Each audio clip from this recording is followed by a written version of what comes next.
It's your boy Tation, back with the Real Masters with a quick review for the latest installment in the reboot trilogy of the Planet of the Apes: War for the Planet of the Apes. Now let me get off this review by starting it off with saying that the first half of this movie is absolutely incredible. I mean, these dudes take it to a whole nother level. On every single aspect of the game as far as the movie goes. I mean, it was a 6 out of 5 for this first hour. The music, the atmosphere, the action, the intensity, the acting, everything was pure movie magic.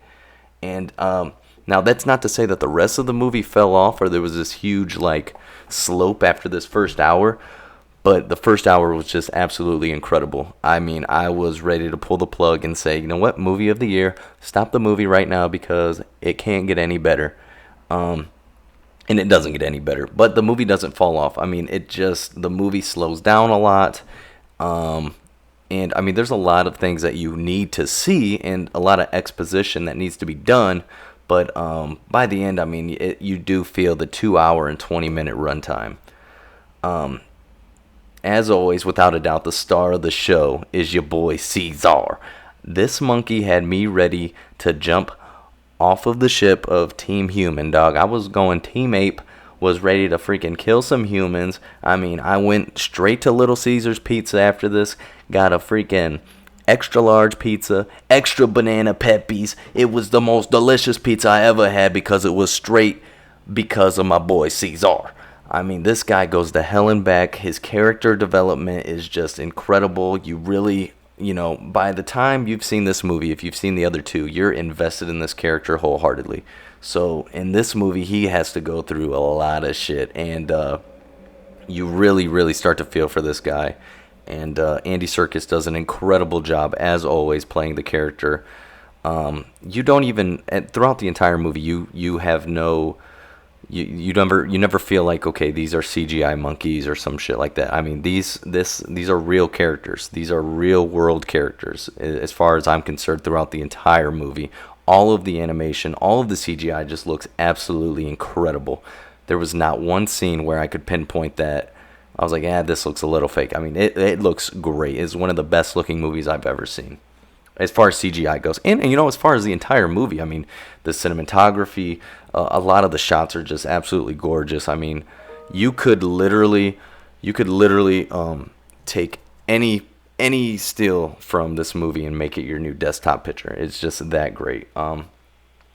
So I really love the movie, but I did have a couple gripes, and one of my biggest was with the performance of Woody Harrelson.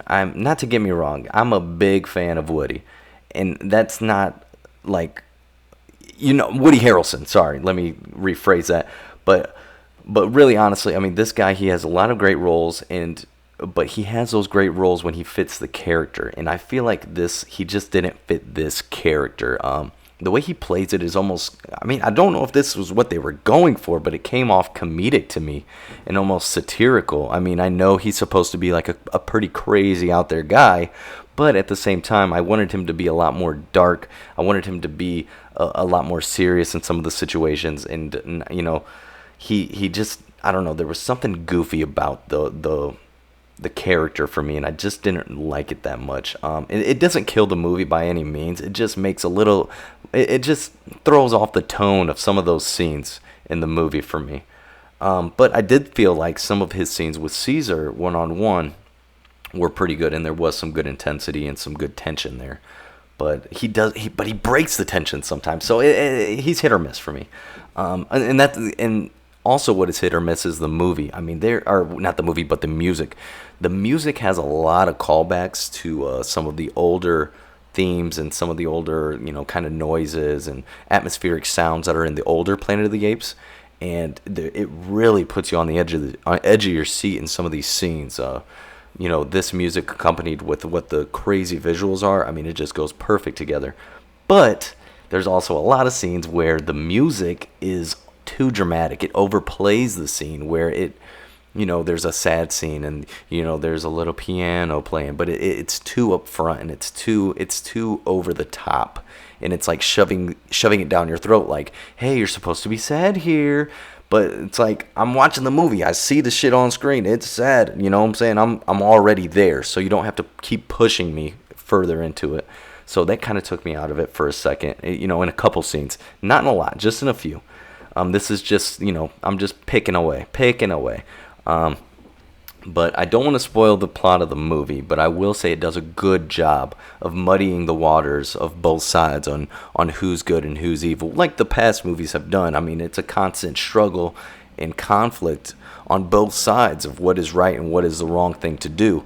And that continues in this third movie. There's, there's more situations, I'll just say, that come up, and it really, really divides teams. It divides people on both sides, and it really makes for great character development, a great story to get behind, and it really puts you in a situation where you're kind of choosing, like, well, what would I do, and I think any movie that puts you in a situation where you get to think about what you would do in that situation, that means it's some great storytelling going on and a lot of great character development, like I've said 20,000 times in this review already.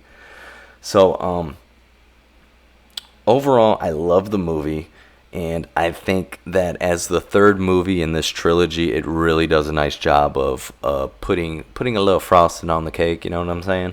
Because it doesn't quite, it ends it kind of clean, but it leaves it open for there might be some more things that could happen after this movie. There's no post-credits sequence, so if you're planning on staying at the theater, get up out your seat when them credits start rolling, because ain't nothing gonna show after them. So, overall, I did love this movie. Would it be my favorite in the trilogy? I don't think so. I don't know. I always, on Monday, I like the first one the best. On Tuesday, I like the second one the best. So, right now, I think the second one's the best. This would probably be my, maybe, I don't know, maybe this is my second favorite, I'm not sure, but it's a really good movie. It's a little long, and there's a few things that you could, pick at, but overall, it's a great summer movie, the best blockbuster that's come out this summer, I would say. So I'm going to give it 4.5 out of 5 stars. I definitely recommend it. If you're a fan of the series, it's a must-see, and so yeah, go out, go see it if you can, and like always, this is the Real Masters Podcast. We keep it real every single time we come on, so go ahead, keep hitting that like button, smash that subscribe button, and keep your eye out for the Real Masters.